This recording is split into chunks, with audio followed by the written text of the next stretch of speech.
Seems like it'd be a wonderful dream come true. You buy an old, very old, maybe hundreds of years old pub. You bring in a team of workmen to make sure get the needed repairs done just right, new pipes, wiring, and of course, some digging in the garden. It was there in 2010 in the newly purchased garden pub of the famed naturalist and TV personality Sir David Attenborough that they found a human skull. The skull would be the final piece in a 131-year-old murder mystery. Welcome to History is Criminal. I am your host, Mick Biddick. In this episode, we're going to take a look at one of the more famous murders of the Victorian era in England, known as the Barnes Murder or the Richmond Murderess.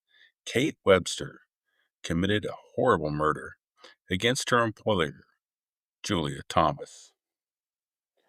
Born Catherine Lawler in Killarney, Ireland in 1849, she gained an early reputation as a thief. At 15, she did a stint in the Wexford jail for larceny, which is just a fancy term for taking people's stuff without their permission. It'd be the first of many stints in jail. By the time she was 18, she migrated to Liverpool and had started to go by the name of Kate Webster, one of what would become many aliases. The story she told was a sad affair. She had married a sea captain and bore him 5 children. Sadly, the captain and all her children had passed away. Now, how much can we trust this story is questionable.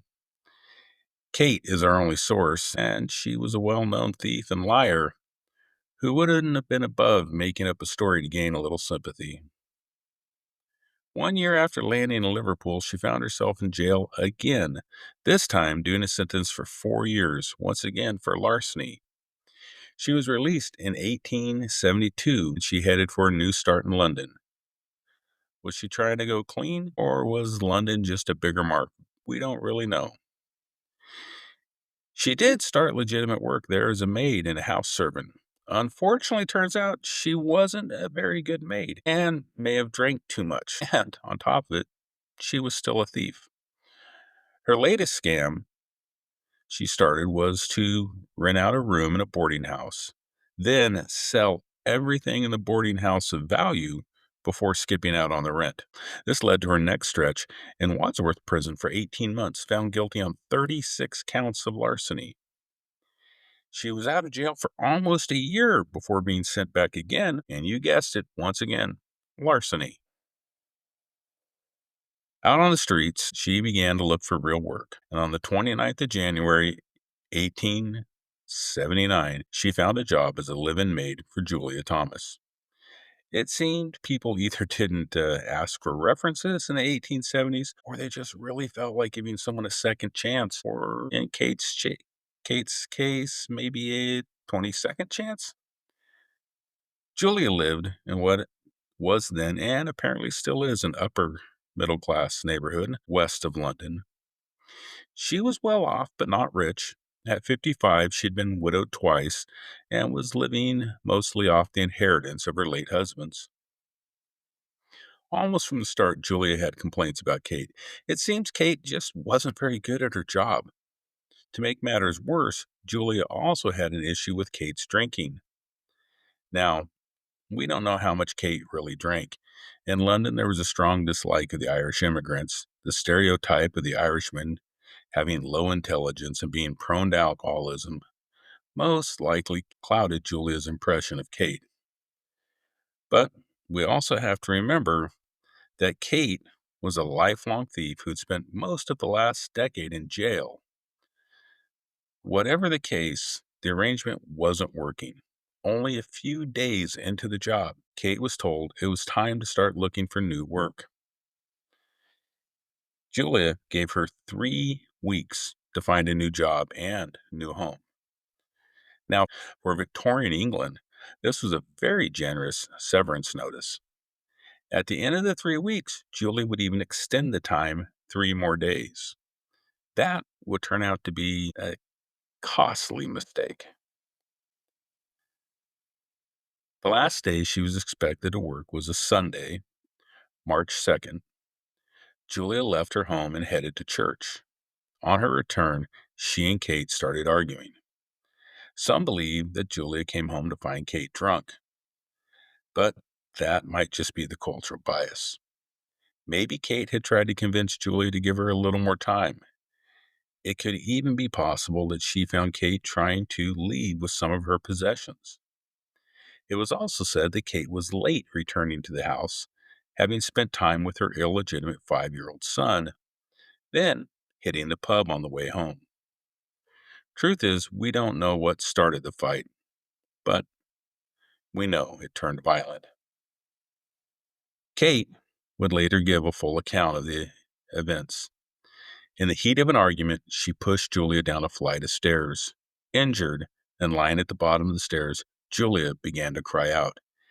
Kate then grabbed her around the neck and strangled her until she died. Now, most people would have been in a panic at this point. You're known by the police, having a rap sheet as long as your arm, and now you have the body of your employer to deal with. It would seem hide the body, quickly flee, disappear into the dark ghettos of London, or maybe you could get out of England and make a return to Ireland. The basic instinct would be to run, get away, fast and far. But her actions were so calculated, it would almost seem to have been premeditated. She would have to make the body disappear, so she pulled out a large copper pot used for boiling laundry. In her own words, I chopped the head from the body with the assistance of a razor, which I used to cut through the flesh. She explained further, I also used a meat saw and the carving knife to cut up the body. I prepared the copper with water to boil to prevent identification. As soon as I succeeded in cutting it up, I placed it in the copper and boiled it. Opened the stomach with a carving knife and burned as much as I could. While the body boiled, it is said that she went down to the local pub and lifted a pint or two with a bloke named Henry Potter. Then, for pocket money, she fenced the golden bridge work of her former employer for 6 shillings. Now, boiling would have separated flesh and bone and fat. All the parts, with the exception of one foot and the head, were placed in a box and a bag. She then had a friend, most likely Potter, who she claimed was unaware of the murder, help her take the box and bag and toss them into the Thames River. The box washed ashore 2 days later, but was unidentified. Julia had not yet been reported missing. The bag was never recovered. The foot, not clear why it and the head were not with the rest of the body, was found in a trash heap in Twickenham, 5 miles to the west. The head was tossed in the garden of a local pub.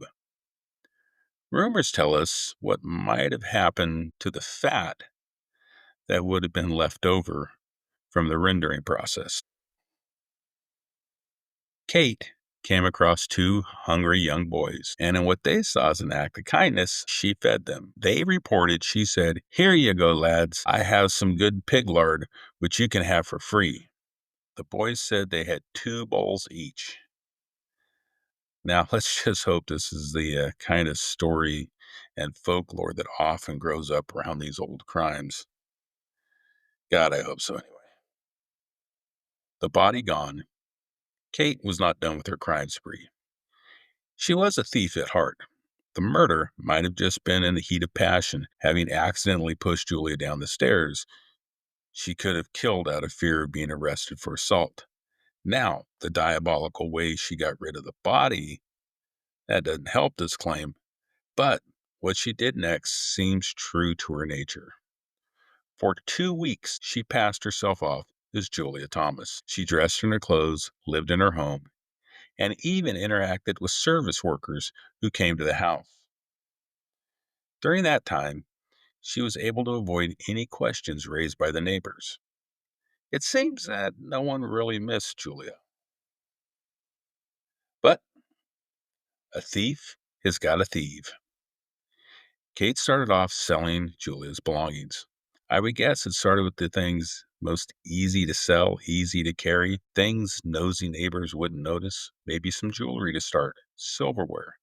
Next, some nice clothes. Ultimately, it would be some bigger items. Kate contacted a man named Church from her old neighborhood and arranged to sell Julia's furniture. This would be the type of thing that a neighbor would notice, and notice they did. When the delivery man showed to collect the furniture, a neighbor started to ask some questions. I'm sure the neighbor was just concerned. After all, no one had seen Julia for about 2 weeks. She had missed church services, the type of thing that would have been noticed in an upper class neighborhood like Barn. Maybe they want to know if she was okay. Was she moving? Had the home sold? Of course, the deliveryman wouldn't have the answers to any of these. The best they could do is tell the neighbor they were working for Mrs. Thomas and then pointed a finger towards Kate. Now, the neighbors might not have been the most observant bunch, but they knew Kate from Julia. They also knew something wasn't right, and off to the police they went. As soon as she realized the neighborhood saw her, she knew the jig was up, and she fled as fast as she could. She retrieved her son and then traveled by train to Liverpool. Then a coal steamer delivered her and her boy to her former home in Killarney, Ireland. Arriving, the police entered the home and noticed a blood stain at the bottom of the stairs. Did I mention Kate really sucked at cleaning up houses? This caused the police to search a little more thoroughly, and they found a finger bone in the fireplace. They also noticed a fatty substance on the copper pots. At the same time, Church had discovered a letter in some of the clothes he had bought from Kate, a letter addressed to Julia Thomas. This got him believing the clothes were stolen, and he reported that to the police. Police found a second letter giving the home address for Kate in Ireland. That was enough to issue a warrant for the arrest of Kate Webster on suspicion of murder. Wanted posters were sent out giving a description of both Kate and her 5-year-old son. Scotland Yard detectives soon discovered that a woman matching her description with the small boy had taken a steamer from Liverpool to Ireland. Meanwhile, the head constable in Wexham realized that the description of the woman on the wanted poster he'd received from Scotland Yard sounded an awful lot like the young Catherine Lawler that he had arrested 14 years earlier for larceny. It was then an easy task to track her to her uncle's farm in Killarney, where she was arrested on the 29th of March, just 27 days after the murder of Julia Thomas. The arrest and the murder had made Kate a sensation. People traveled to gawk at the sight of the murder, and in Ireland, people came from across the country to get a look at the murderess. Victorian society was fascinated with crime. Yellow journalism played a part in this, feeding the public with every gory detail. Photography, while not brand new, was still shocking and showed images that could have only dreamt about their worst nightmares. It might be hard for us to believe, but the press was far less reserved when it came to printing and showing the most repulsive images. Shocking gore, it turns out, sells papers. The pre-trial hearings were packed. The Manchester Guardian reported that the crowd included many of the well-to-do, including many gentlewomen.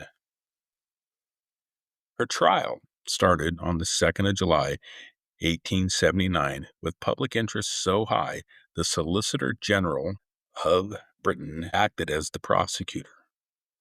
Many notable figures came to watch the trial, including the future King of Sweden, Prince Gustav.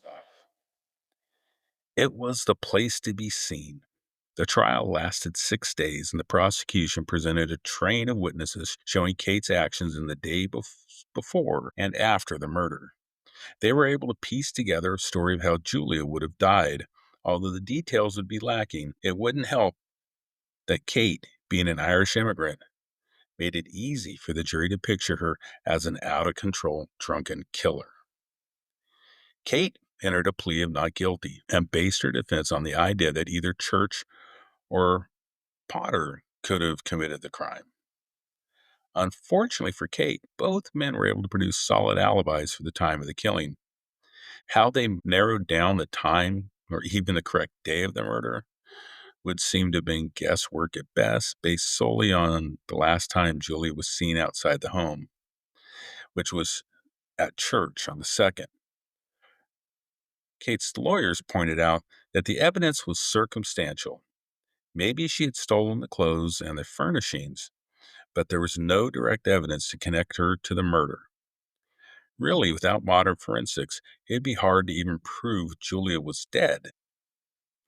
Her lawyer tried to paint Kate as a devoted mother who would be incapable of committing such a heinous act. But in a damning turn, a bonnet maker named Maria Durden said Kate had come to her the week before the murder, saying she was soon going to Birmingham to sell some property and jewelry that her aunt had left her. This made the murder look like a premeditated act. The jury only took a quarter of an hour to find her guilty, and she was sentenced to hang. Some believe her demeanor at trial aided in her conviction. Apparently, she came off as very unlikable. Kate had one last card to play. She claimed to be pregnant in hopes for clemency.